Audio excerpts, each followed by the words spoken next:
Bueno, siempre ha sido motivo de debate, no tan profundo como debería, pero siempre ha sido motivo de debate en el Ecuador desde hace algunos años, yo diría décadas, esto de salir del extractivismo. Desde que el Ecuador Correcto. se declaró país petrolero en 1970, pero nunca se ha logrado inclusive visibilizar un esquema que permita cambiar la matriz productiva capaz de salir del extractivismo. Por ejemplo, ¿cómo entonces analizar estas perspectivas sería perspectivas post-extractivistas? A Así ver, es. Eh, el tema es que hoy nos encontramos en una situación mundial completamente distinta a la de los años 70, sin cuando duda, sin duda. empieza la explotación petrolera, y tenemos que tomar muy en cuenta dos asuntos. Por un lado, el calentamiento global, que está acelerado y que está provocando desastres también aquí en el Ecuador, Ujú. cada vez más, ¿no? Y por otro lado, la acelerada pérdida de biodiversidad, que también ya ha sido categorizada como la sexta gran extinción y que nos puede costar el sustento de la posibilidad de vida incluso para nuestra especie. Entonces tenemos unas condiciones marco agudas, diría yo, que nos obligan a actuar no solamente en el Ecuador, sino a nivel internacional. Pero no pasa nada, ese es el gran problema. Ese es el gran problema. Hay muchas declaraciones, hay mucha Maravillosas declaraciones. diplomacia, digamos, y hay poca acción en el territorio. Sin embargo, Washington, si miramos más de cerca, podemos ver que desde abajo sí están pasando muchas cosas. ¿Sí? Cuando hablamos desde abajo es desde las organizaciones, de la Desde conciencia también incluso ciudadana, desde los municipios. desde O los sea, ayer GATS. estuvo con nosotros en la universidad, organizamos un gran foro de perspectivas de vida digna para un Ecuador post-extractivista. Ya. Estuvo con nosotros, por ejemplo, la viceministra de Ambiente de Colombia, Ajá. que nos contó cómo el gobierno de Gustavo Petro, que es uno de los más activos, diría yo, en este Sí, sí, lo he escuchado tema, mucho sí, al realmente ha presidente tenido Petro. una postura muy clara. Está impulsando un esquema de comunidades energéticas, o sea, no es la transición energética donde solamente cambia la fuente de fósil a renovable, sino donde la comunidad se apropia de su propia generación de energía, entonces hay empleo, hay otro tipo de relación con la energía, también en el consumo, para disminuir el consumo, porque nosotros también tenemos un chip de que todo siempre tiene que ir en expansión y tiene que ser más y más y más de todo, pero al mismo tiempo ya hemos rebasado los límites del planeta.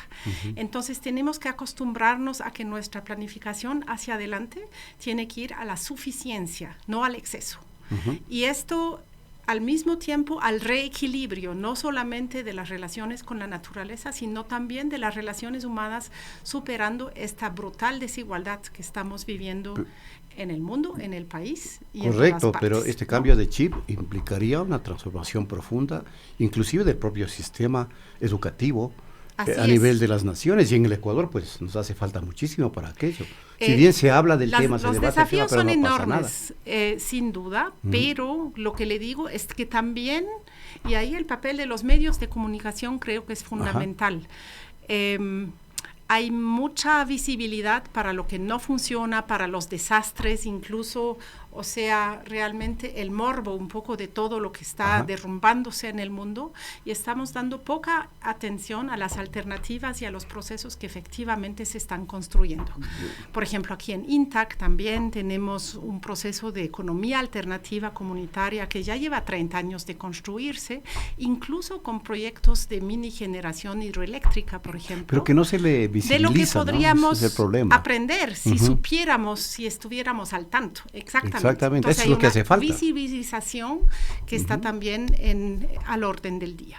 Y nosotros efectivamente desde la educación superior también necesitamos hacer lo propio. La academia quiere decir entonces, Miriam, que está dando la importancia que el tema requiere para que hayan inclusive motivaciones para las nuevas generaciones a fin de que académicamente se preparen quienes deban enfrentar este cambio de matriz productiva para justamente ir eliminando el extractivismo que Así es una fuerza o sea, en el país. yo creo que no solamente en las universidades, desde la educación inicial, de hecho, deberíamos aprender la ecología, por ejemplo, el relacionarnos con la naturaleza, que se incluye eso en la malla curricular, y con el tejido de la vida de otra manera. No son solo recursos, no son cosas que están a nuestra disposición, es nuestro entorno del que dependemos para sobrevivir, ¿no? Y yo diría que en la academia hay una disputa también. Nosotros en el área de ambiente y sustentabilidad tenemos una postura bastante clara de tomar muy en serio estos temas y de hecho le dedicamos todo lo que hacemos con varios programas de posgrado, pero también hay muchas universidades que le apuestan a carreras de agronomía para la agroindustria, por ejemplo, que es muy nociva y deteriora los suelos. Claro. Hay otras que trabajan en ingeniería petrolera, aunque se sabe que es un engaño para los jóvenes que estudian eso, porque la demanda de petróleo va a declinar en el mundo.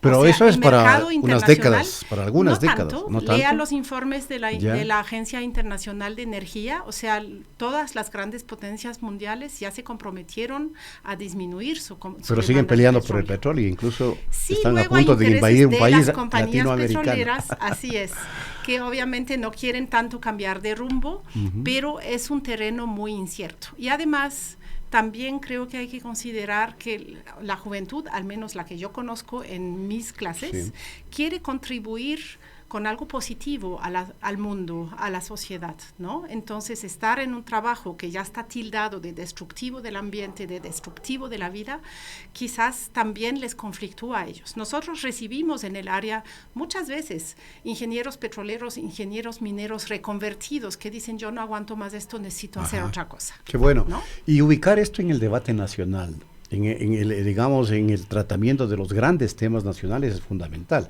Hoy que el Ecuador se acerca a un proceso electoral, veo que por fin se está discutiendo, por ejemplo, en esta denominado diálogo por la unidad de las izquierdas. Se está debatiendo el tema extractivismo, cosa que no se lo ha hecho. Y es fundamental. Ayer y que si se lo hace demagógicamente por algunos actores políticos. Así es. También ahí hay mucha declaración y poca práctica. Pero por favor. Incluso hasta ahora el gobierno de Daniel Noboa ha declarado varias veces que va a respetar el resultado de las consultas populares del año pasado, que cumplieron un año. Y ya dijo el ministro que van para 5. Pero, o sea, no vemos materializar este cumplimiento, ¿no? En el territorio del Yasuní, en el Chocó andino, hay que revertir las concesiones mineras, hay que desarmar los pozos petroleros y o sea, cerrar los pozos y quitar la Además fue mandato popular. Y darle largas a eso, o sea, es una cuestión que sigue en disputa y que necesita de una sociedad activa que lo esté mirando y que siga reclamando para que su voto se respete. Ahora, el gran reto de siempre es la alternativa, cómo es que se la va construyendo. Porque son recursos que de todas maneras fluyen de este tipo de explotación. O sea, si lo vamos a mirar solo desde los recursos, solo quiero remitir al documento que recién publicó un grupo de economistas, entre ellos mi colega Carlos Larrea, que ellos dicen las pérdidas para el Estado son 5 o 6 veces menores de lo que se suele afirmar, y además con un pequeño ajuste en la política fiscal se podría suplir esto nomás. O sea, no es tan dramático. Yo creo que lo que deberíamos mirar más bien es que el Ecuador asuma su rol en el mundo. Tiene un rol muy importante el Ecuador en el mundo. Es uno de los lugares más biodiversos en este planeta. El propio Yasuní. Y sobre este supuesto, sobre esta base, hay que construir una economía. ¿Qué quiere decir eso? Retornar a una vocación agraria, ¿sí? No tan extractivista, pero turística. Una agricultura además transformada hacia la biodiversidad, una que cría biodiversidad en lugar de monocultivos de exportación. O sea, el Ecuador tiene que situarse también en el debate internacional como una especie de santuario de biodiversidad, donde crecen especies que solo crecen aquí y que pueden tener un papel, por ejemplo, en la gastronomía, por ejemplo, en la producción de medicinas, bueno, para un turismo de naturaleza también hay una vocación absolutamente establecida del Ecuador, y para una producción de alimentos saludables y diversos. Retornar al campo es otro de los retos que siempre se discute, pero que nunca no se lo logra concretar porque no se entiende que, por ejemplo, en el tema tecnológico lo que hay que hacer es trasladar la tecnología al campo para evitar la migración hacia la ciudad y no viceversa. Hay que dignificar la vida del campo. Campesino. Hay que darles, por ejemplo, un buen acceso a internet, buena atención a salud, claro. No solamente tecnologizar, la dignidad no pasa solamente por la tecnología. Sin duda, digo, pero sino que acompañar. Realmente hacer un reconocimiento, por ejemplo, estamos ante una situación donde más o menos el 70% de los alimentos que realmente consumimos en el Ecuador vienen de los campesinos y de la economía campesina familiar. Sin embargo, los seguimos considerando como unos atrasados, unos primitivos. Entonces, esa mentalidad tiene que cambiar. Tenemos que reconocer la labor campesina y, o sea, más bien admirar estas personas que toman esta responsabilidad de alimentarnos y no pensar que la leche viene del supermercado, porque viene de un trabajo de cuidado de alguien, ¿no? Sí. Entonces, creo que es más un cambio cultural en el que sí la tecnología tiene un papel, pero es mucho más que la tecnología. Ya. ¿Cómo leyó Miriam, la academia, esta práctica democrática? Yo le digo, entre comillas, democrática, de acudir a las urnas y votar porque se cierre el ITT, porque no se explote minas en el Chocó andino, que en la práctica se convirtió en una suerte de declaración lírica nada más. ¿Se debe reforzar esta práctica? Yo creo que ha sido un proceso absolutamente histórico a nivel mundial. Yo soy alemana de origen. Sí, yo lo sé. Y pero no se lo sé cumple. Que en toda Europa se ha mirado al Ecuador por este valor de la población de realmente decidir que queremos orientar nuestras vidas hacia otra cosa. ¿Ya? Ahora lo que falta es la respuesta, el acompañamiento desde la política pública, desde ojalá un futuro gobierno que tome este mandato en serio y acompañe la voluntad popular, no la suplante. Por ejemplo, en la cuestión de cómo va a ser el futuro del Parque Nacional Yasuní, es muy importante tomar tal vez en cuenta las voces de la gente que habita allá, es decir, la nacionalidad guaraní, los quichuas que habitan allá, no son parte de la comisión creada por ahora por el gobierno. Hay que hacer un diálogo sociedad civil. La sociedad civil ecuatoriana ha sido muy potente en sus reclamos ecológicos. Ya en el 2014, o sea, llevamos, como usted dijo al inicio, décadas, ¿no?, de reclamo por una relación distinta con la naturaleza. Yo creo que hay que hacer un trabajo mancomunado entre todos los actores, la sociedad civil, el Estado, la academia, la cooperación internacional y también las empresas, ¿no?, de cómo se puede materializar esta sociedad post-extractivista. O sea, entonces no se trata ya de querer ser un país como Suecia, que siempre hay un mito ahí, o un país hiperindustrializado como China, que ya está revirtiendo eso, de hecho, por la gran contaminación que esto genera, sino asumir un rol propio. Nosotros somos el santuario de la biodiversidad en este planeta y esto qué nos puede aportar y cómo podemos para todos generar una vida decente, digna en estas condiciones. ¿Cómo están los niveles de conciencia? Esta sería mi última inquietud. En las zonas donde se explota las minas, se explota el petróleo, respecto del interés que tenga o no esa gente que habita en el sector de que se adopten este tipo de prácticas para eliminar la explotación, el extractivismo, porque le escuché a un técnico decir que si la consulta popular se la hacía específicamente en la zona donde está el Yasuní, por ejemplo, a lo mejor la gente decía no, hay que seguir explotando porque nosotros vivimos de hecho los resultados nos arrojan ahí unas manchas en el territorio pero de gente que no efectivamente ahí son contrarios a la decisión nacional. Vea. Pero hay que ver también que esta gente ha vivido, o sea, es gente de contacto reciente con la civilización occidental, ¿ya?, que ha vivido un proceso muy violento de integración forzada a la economía petrolera, ¿no? Entonces, ¿qué espacio de toma de decisiones libre, informada tiene esta gente realmente si sabe que lo que come viene de la empresa y el día que se va la empresa ya no van a tener comida, porque sembrar ahí en estas condiciones ya no se puede? Entonces, es responsabilidad. Y ayer estuvimos en la universidad en este gran foro por un Ecuador post-extractivista y estuvieron los representantes de las organizaciones Guaraní, el presidente Juan Bay.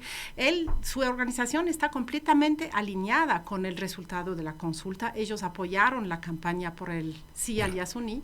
Entonces, no es un paisaje tan homogéneo Y primero yo creo que habría que quitar las presiones y generar condiciones para una deliberación de estas poblaciones para que realmente para ellos puedan ver qué consideran sus necesidades, sus prioridades, su visión de vida digna, y ahí sí podemos consultarles, pero no en estas condiciones de sumisión y explotación y marginación que sufren actualmente. Finalmente, ¿cómo mira Miriam las perspectivas post-extractivistas del Ecuador? ¿Buenas, malas, medianas? Yo tengo mucha esperanza porque veo que la juventud se está moviendo mucho. El movimiento Quito sin minería es una muestra de ello. Es un movimiento joven, alegre, potente. Allá en el Chocó andino también nos están mostrando en la práctica, en muchas fincas, en muchos proyectos turísticos, cómo se puede hacer realmente esta economía post-extractiva, ¿no? Entonces, yo creo que es una disputa que todavía va a demorarse, no es para mañana, pero que tenemos, o sea, un buen potencial en el país, ¿sí? Aquí más que en cualquier otra parte, por toda la movilización de Yasunidos también en los últimos años. O sea, hay que reconocer que las nuevas generaciones ya no se dejan tampoco engañar de que su futuro está en juego y están luchando por ello, y nosotros en la academia les vamos a acompañar y les vamos a apoyar en esta labor.